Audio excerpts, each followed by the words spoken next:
I love doing that. We noticed. All right, morning on Charlotte Street. Yeah, But we have a real treat for you now. Well-known actor. He starred in the very famous thriller movie, Friday the 13th, who played Jason Voorhees. We got Steve Dash sitting right next to me. Let's give it up. Steve, how are you, buddy? Hi, What's Steve. going on? Pleasure to meet you. You get the Huge world fan. treatment today. Yes. How you doing? Doing good, you know. Don't be nervous. Just ask me questions. Oh, I'm all right. You kidding me? The only time I'm nervous when I can't pay a bill. All right. And don't stutter. It's okay. You stuttering prick. I can't be I doing know. that. Now listen, how did you get the role of Jason Voorhees? Well, it's really what happened was I was actually an actor, and I was hanging out with a lot of stunt guys who were friends of mine, you know, and they wanted me to be a stuntman. I didn't want to be a stuntman. I wanted to be an actor. I mean, take a look at his face. Yeah, forget about it. I agree. Gorgeous, right? You're a very good-looking man, yes. That's not funny. Anyway, so anyway, they were shooting Friday the 13th Part 2 up in Kent, Connecticut, and they hired this guy Warrington Gillette to play Jason, and he professed to do his own stunts. Well, the first day they were going to shoot, he had to go through a window, and he was afraid to go through the window, and they realized they had made a mistake. So Cliff, who was the stunt coordinator, Cliff Cudney, said, I got a guy who will fit the costume, because they already had the costume done. And he called me up and he said, you know, I got this film we're doing, Jason, and the guy they hired, he can't do it, you know, and you're perfect for the role. We're going to fire the guy. I said, Jason? He said, yes. What's the name of the film? He said, Jason. I said, really? And you want me for Jason? He said, yeah. I said, I got the lead role in film. This is great. So I drive all the way up to Connecticut. I borrowed $50 from my brother-in-law because I had no money. And I get up there, and they take me in. He brings me into the director, Steve Miner, and he said, they're sitting down at the table. They look up, and they said, he looks pretty good. Take him in and get the wardrobe. So he takes me in. We get the wardrobe. I put the coveralls on, the shirt and everything, and we come out. And he looks. He says, good, good. He says, get the bag. So Cliff says, okay. I said, wait a minute. What bag are they talking about? He said, well, they got a bag over your head. I said, they got a bag over my head? I got the lead role in the film, and I got a bag over my head. So nobody's going to see who I am? He says, well, it's all right, because at the end of the movie, this thing comes off, and you got this awful face, and all. It's very exciting. I said, good. I said, well, give me the script. He says, you ain't got no lines. I said, I got no lines. He says, no, you got no lines. All you do is kill people that are having sex. So that's how I got the job. The bag fit, the shoe fit. Because the first Jason didn't have a hockey mask. The first Jason had a bag over his head. Okay. And I had a bag over my head. With rope or Do something. you recognize me? I was going to sit there with a bag over my head, but I said, You should have. I should have came with the bag. I should have walked out with the friggin' bag on and sat here like an idiot. But but the eye is on this side. They wouldn't have seen anything because it would have been. Go ahead. What's the next? Now, with a question? lot of the stunts, did you do all your own I stunts? did all my own stunts. At that time, I got the job when I was 38 years old. Yeah, perfect age. And I had a fantastic body. I'm 66 now, so it kind of fell a Get little out of bit. here, You know what I mean? God bless you. Yeah, I did all my own stunts. Was it fun?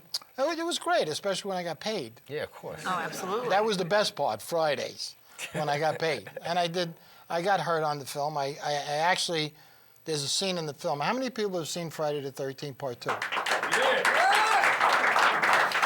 Well, you remember when she's in Jason's lair and she's got the machete and she swings it and I block it with the pickaxe? Well, she actually, the first time she did it, she didn't want to do it. Amy Steele was the actress. And she said, I don't want to do it. You know, she's not a stunt girl. But Steve Miner said, no, do it. And she did it, and she missed the pickaxe, caught my finger, almost cut it off. Now, I grabbed the finger after she does it, and I'm looking on the floor for the other half. And they yell, cut. And I said, my finger's on the floor here somewhere. We got to look. And everybody, because I had all this fake blood on, so you couldn't tell which was real blood and which was fake blood. So I did get hurt. I busted my ribs on the show, diving out of the woods. And Nice. So yeah, but it was fine. And that's why I'm here today, because of that. They wanted me to do Part 3, and I turned it down because at the time I was on a soap opera. What soap opera? I got a job on Guiding Light. In fact, Kevin Bacon was on the show with me at the time. Really? Kevin Bacon was in the very first Friday the 13th. So I was on Guiding Light, and they called me. They said, we want to do part 3. I said, I wouldn't do that piece of shit again. Had I known then what I know now, 13 movies later, I would have been the same Jason. I would have been Robert Englund from Halloween. Nightmare on Elm Street, because he did all the... and then Paramount realized that was the best thing to do, was to get a different guy, because they didn't have to pay top dollar. Yeah, I hear you. You know what I mean? So they paid all the Jasons that are in it, with the exception of Kane Hodder, and Kane was in 4 or 5 of them.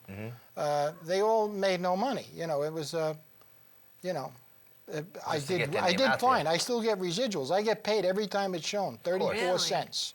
34 cents. Some checks are 34 cents, some are 8 1/4, but most of them are 34 cents. It's crazy. It really Yeah, is. Now, listen, what do you think, in your opinion, has doing Friday the 13th help you, or did it hurt your career? Well, actually, it was a ticket for me, because, I mean, there was no acting involved, and I certainly didn't do it for the artistic value. I mean, I did it because it was a job, and it was, I was making money.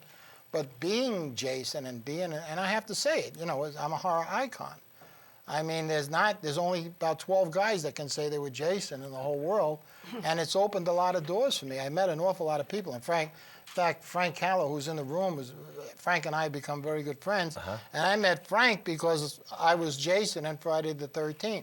Yeah, it's been good to me. I can't criticize it, and I got to be honest with you. Now that I did it, and I went back and I look at the other Friday the 13th, I think mine was the better one. Not for nothing. I agree. I mean, because the Jasons got bigger, and they were flying, and they were killing, and nobody ever fought them. In my movie, I got the shit beat out of me.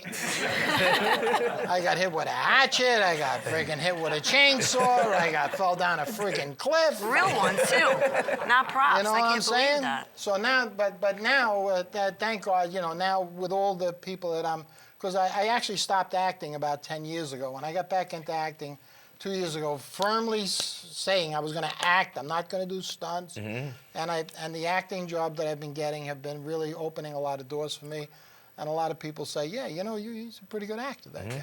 Now listen, what future projects do you got coming up? Well, actually, I got a clip from one of the films that I did, which I'm kind of proud of. Actually, it's my favorite movie of all the films that I've ever did, and I've done a lot of film, Fort Apache of the Bronx, Nighthawks, and so forth. But this film, I play a mafia don, and the name of the film is called Trust Me, and I brought a clip from it for you to take a look at. All right, so let's check out the clip, and control room, let's roll it. We got a problem.